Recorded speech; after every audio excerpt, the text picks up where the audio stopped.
तो पिछले वीडियो में बच्चों बात किए थे हम गुप्तकालीन मंदिरों की चर्चा, और मैंने आपको बताया था कि गुप्त काल में मंदिरों का विकास कैसे हुआ।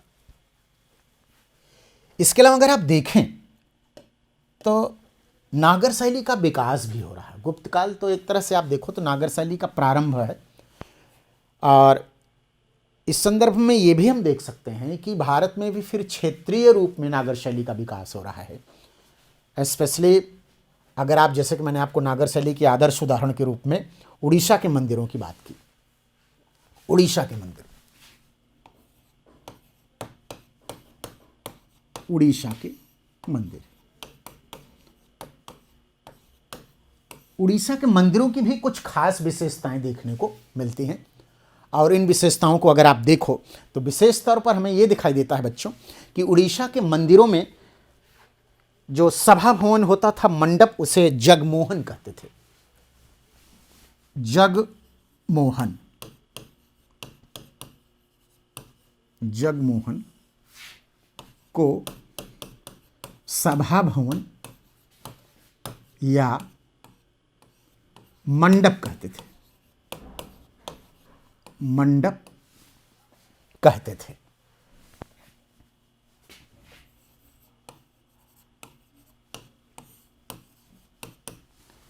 यही नहीं, अगर आप देखें तो वहां का जो गर्भगृह होता था, उस गर्भगृह को देउल कहा जाता है। देउल हम गर्भगृह को देखते हैं।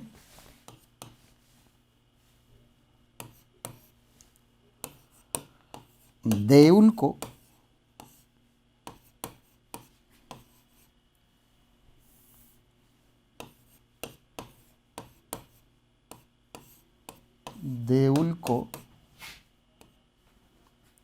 गर्भगृह कहते थे, गर्भगृह कहते थे। इसके अलावा अगर आप देखें अन्य पक्षों की अगर हम बात करें तो इसमें हम देखते हैं कि जो अधिष्ठान होता था उसको पिष्ठ कहते थे। अधिष्ठान, अधिष्ठान का मतलब होता है जिसपे मंदिर को बनाया जाता था, आधार जिसे आप कह सकते हैं। अधिष्ठान को पिष्ठ कहते थे, पिष्ठ कहते थे। यानी एक तरह से आप देखो तो मंदिर की संरचना में नाम जो है अलग अलग हैं, और जो मस्तक होता था, शीर्ष या आमलक शीर्ष को मस्तक कहते थे। शीर्ष को मस्तक कहते थे, मस्तक कहते थे। इसे आमलक शीर्ष भी कहा जाता है। और एक चीज़ और जो खास बात उल्लेखनीय है बच्चों, वो ये है कि जैसे गंडी को शिखर या रेखीय शिखर कहा जाता है। गंडी को, गंडी को जो है क्या कहा जाता है? गंडी को शिखर कहा गया है, रेखीय शिखर कहा गया है। गंडी को रेखीय शिखर कहा गया है। गंडी को रेखीय शिखर कहा गया है, कहा गया है।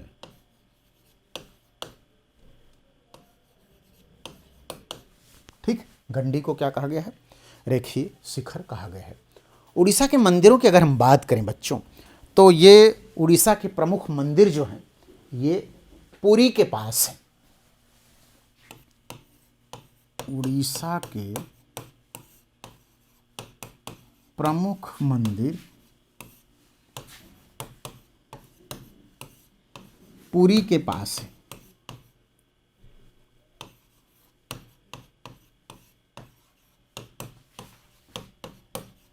पुरी के पास, पुरी के पास है। यानी पुरी एक तरह से अगर आप देखो तो मंदिर के एक प्रमुख स्रोत के रूप में जाने जाते हैं। इनको इस तरह से भी हम देख सकते हैं कि एक ऐसे प्रमुख स्रोत माने गए हैं। तो इनको इस तरह से भी हम देख सकते हैं। तो मैंने बताया बेटा कि उड़ीसा के प्रमुख मंदिर पुरी के पास ही हैं, इनको हम देख सकते हैं। और स्पेशली इसमें जो कोणार्क का सूर्य मंदिर है, कोणार्क का सूर्य मंदिर, ये विशेष रूप से उल्लेखनीय है। कोणार्क का सूर्य मंदिर, इसको हमें जानने की जरूरत है कि किस तरह से कोणार्क का सूर्य मंदिर है। और इस मंदिर का निर्माण गंग वंश के जो एक शासक थे जिनका नाम था नरसिंह देव, गंग वंश के शासक, मंदिर का निर्माण गंग वंश के शासक, गंग वंश के शासक, गंग वंश के शासक ने निर्माण इसका करवाया था और उनका नाम नरसिंह देव फर्स्ट था। नरसिंह देव फर्स्ट था। ये मंदिर आज भी विशेष रूप से उल्लेखनीय है। कभी आप अगर उड़ीसा जाएं तो इस मंदिर को देखें। ये भी एक जो है इस मंदिर के कारण एक पर्यटक स्थल के रूप में भी विकसित हो गया है। और ये मंदिर जो है 13वीं शताब्दी में बना था और इसे घोड़े के द्वारा खींचे जाने वाले विशाल पहियों से युक्त दिखाया गया है। यानी एक तरह से आप देखो इस मंदिर की जो संरचना है उसमें ये चीज़ विशेष रूप से उल्लेखनीय है कि घोड़े के द्वारा खींचे जाए का इसमें संदर्भ मिलता है, जो सूर्य को प्रतीक रूप में व्यक्त भी किया जाता है, क्योंकि सूर्य का जो प्रतीक पशु माना गया है वह घोड़ा है। तो 13वीं सदी में यह मंदिर बना। इसकी संरचना को अगर आप देखें, इसकी संरचना में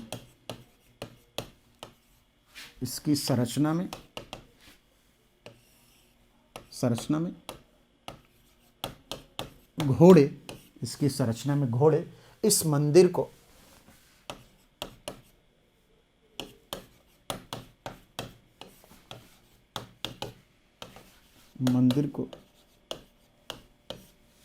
खींचते, मतलब घोड़े जो है ये से मतलब घोड़ों से संरचना में घोड़े से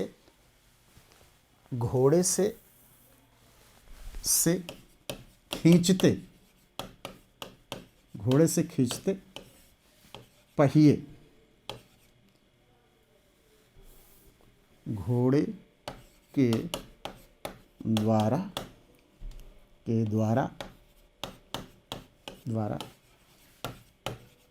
खींचते पहिए से इस मंदिर को बनाया गया है।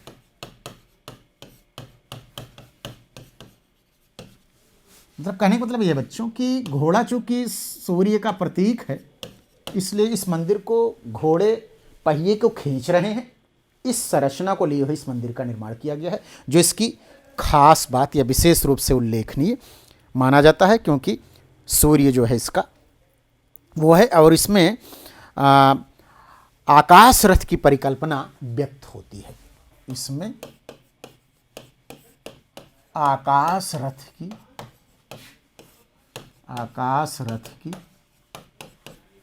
परिकल्पना व्यक्त होती है।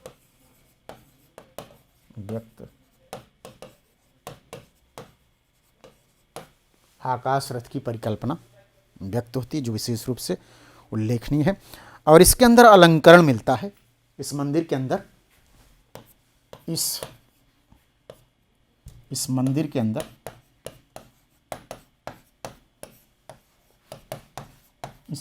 अंदर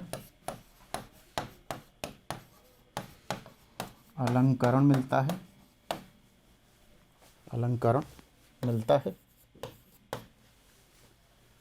इस मंदिर के अंदर अलंकरण मिलता है और जो इस उल्लेखनीय बात है, जो पृथ्वी में जीवन के आनंद और सूर्य की ऊर्जा देने की शक्ति को दर्शाता है।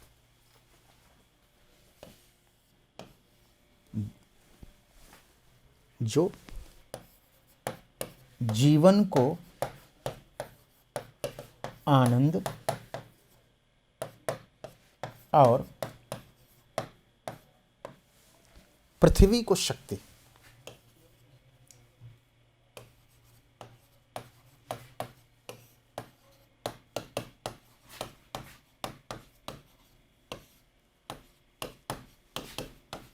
पृथ्वी को शक्ति देने की धारणा को व्यक्त करता है, की धारणा को व्यक्त करता है। ये भी एक महत्वपूर्ण चीज़ है कि बाय द वे, क्योंकि यूपीएससी या स्टेट पब्लिक सर्विस कमीशन में आजकल जिस नेचर के क्वेश्चन पूछे जा रहे हैं, तो इसमें किसी रीजनल अप्रोच की चीज़ों को पूछ ले कि उड़ीसा के मंदिरों की क्या खास बात है, क्या संरचना है, क्या उसमें धारणा, क्या संकल्पना, क्या परिकल्पना व्यक्त होती है। तो इस रूप में भी चीज़ों को आपके माइंड में बिल्कुल क्लियर होना चाहिए कि आखिर इससे क्या व्यक्त करते हैं कि पृथ्वी में जो है जीवन के आनंद और सूर्य को ऊर्जा देने वाली शक्ति को दर्शाया गया है। पृथ्वी को जो है, पृथ्वी में जीवन के आनंद को देने की बात की गई है। तो इस तरह से हम इसको देख सकते हैं कि कैसे पृथ्वी में जीवन के आनंद और सूर्य को ऊर्जा देने की शक्ति दर्शाया गया है। पृथ्वी में जीवन के आनंद को, ठीक है। और इस तरह से हम देख सकते हैं कि इस मंदिर में मानव की परिकल्पना, पृथ्वी, सूर्य, आकाश, इनके बीच के अंतर संबंधों को भी व्यक्त करने की बात की गई है। तो इसको हम इस तरह से भी देख सकते हैं कि कैसे चीज़ें स्पष्ट करने की कोशिश की गई है इसमें कि आकाश, आनंद, जीवन और शक्ति, इनके बीच जो है अंतर संबंध को व्यक्त करने की बात की गई है। यानी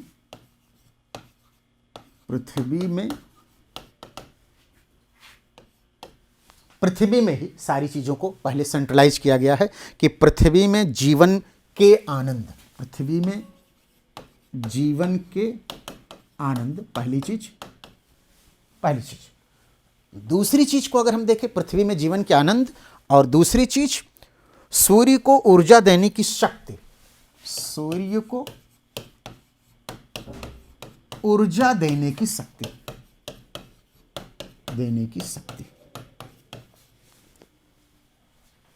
को दर्शाया गया है।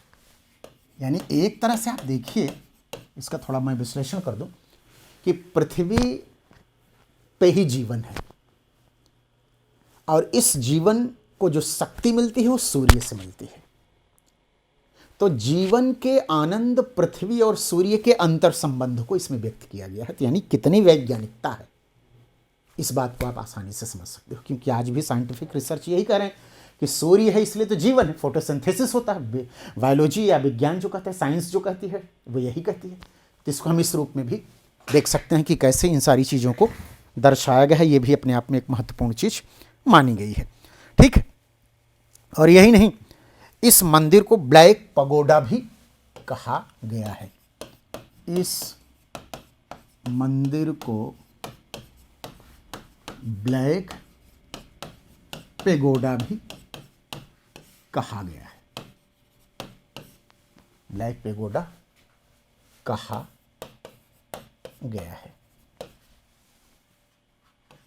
ब्लैक पेगोडा भी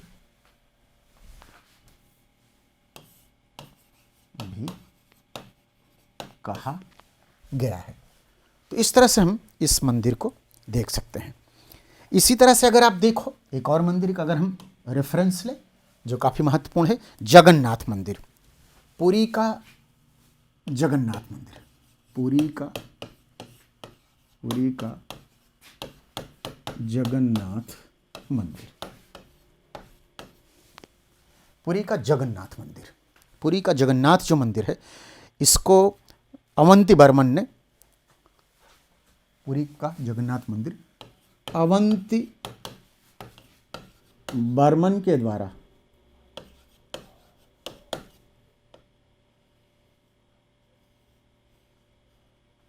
अवंतीवर्मन के द्वारा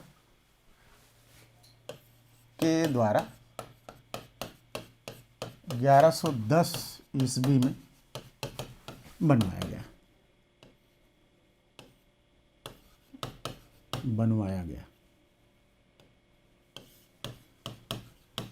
ये भी एक महत्वपूर्ण मंदिर है। जगन्नाथ, पुरी का जगन्नाथ मंदिर यानी भगवान विष्णु को समर्पित है।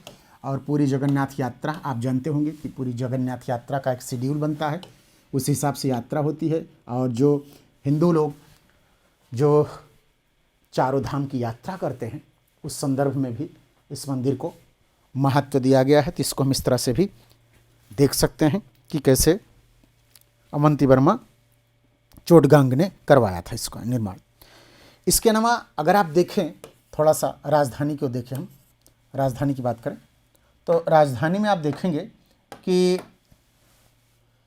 भुवनेश्वर जो राजधानी है उड़ीसा की, भुवनेश्वर में लिंगराज मंदिर जिसके बारे में कहा जाता है नागर शैली का आदर्श उदाहरण। भुवनेश्वर में लिंगराज मंदिर का निर्माण जो है ये 7वीं सदी में ययाति केसरी ने किया था। लिंगराज मंदिर का निर्माण 7वीं सदी में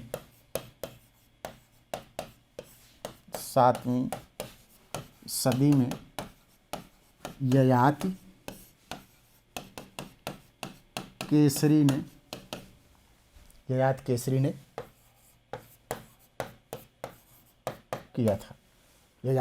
ने किया था। इस तरह से हम उड़ीसा के मंदिरों का वर्णन कर सकते हैं कि कैसे ये मंदिर नागर शैली की एक आदर्श उदाहरण है। और इसमें हम विभिन्न संकल्पनाएं, परिकल्पनाएं, धारणाओं को देख सकते हैं।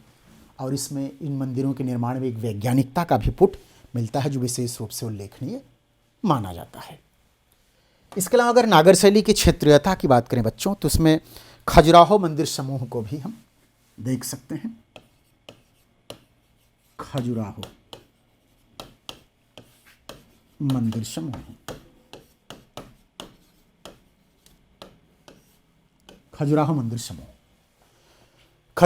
समूह की अगर हम बात करें बच्चों, तो ये चंदेल शासकों के द्वारा बनवाया गया था। सबसे महत्वपूर्ण चीज़ ये है इसको जानने की, चूँकि फैक्चुअल चीज़ें भी जानो, प्रीलिम्स में पूछ लेते हैं। चंदेल शासकों के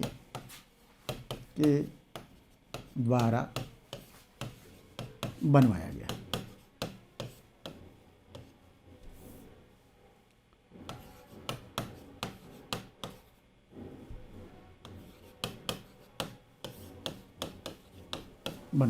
चंदेल शासकों के द्वारा बनवाया गया। और ये आप मान के चलो कि यहाँ लगभग 10वीं सदी में निर्माण ये करवाया गया। 10वीं सदी में ये निर्माण करवाया गया, जो काफ़ी महत्व रखता है। तो इसको हम इस तरह से भी देख सकते हैं। ये मंदिर जैसा कि मैंने आपको ऑलरेडी बताया, नागर शैली में बने हैं, लेकिन इनकी अपनी कुछ एक विशिष्टता है जिसको हम जो है खारिज नहीं कर सकते। और ख़ास बात यह है कि नागर शैली में बने हैं। और ये मंदिर जो अगर आप देखो तो हिंदू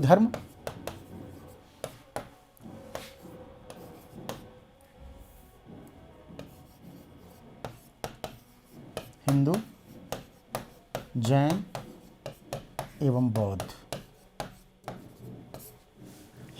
एवं बौद्ध, ये अगर आप देखो, अब हिंदू में भी अगर आप देखोगे तो इसमें शैव वैष्णव, विशेष रूप से शैव वैष्णव दोनों का, तो एक सांप्रदायिक सौहार्द को भी आप इसमें देख सकते हैं कि किस तरह से हिंदू, जैन, बौद्ध और हिंदुओं में भी शैव वैष्णव दोनों प्रकार के मंदिरों का निर्माण किया गया है। ये इनकी खास बात है। और अगर इसकी विशेषता की अगर हम बात करें बच्चों, विशेषता तो इसकी विशेषता में जो पहली बात है कि ये मंदिर जो है वो खुले प्रांगण में बनाए गए हैं, ओपन रूप में बनाए गए हैं, जो इनकी खास बात है, बिना किसी अधिष्ठान के। इनको अगर आप देखो तो इन मंदिरों का निर्माण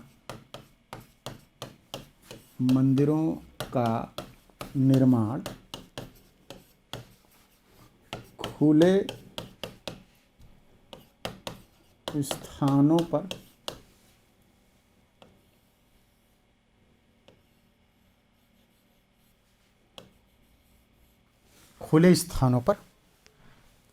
खुले स्थानों पर इन मंदिरों का निर्माण किया गया, जो इनकी एक खास बात है, खुले स्थानों पर हुआ है। ठीक। दूसरी खास बात जो इस जो है मंदिर में देखने को मिलती है कि इसके चारों ओर कोई दीवार नहीं है। इसके चारों ओर कोई दीवार नहीं है, यानी परकोटे नहीं है। ये भी एक महत्वपूर्ण विशेषता के रूप में हम इसको देख सकते हैं। और ये बलुआ पत्थर से बने हैं, बलुआ पत्थर से बने हैं।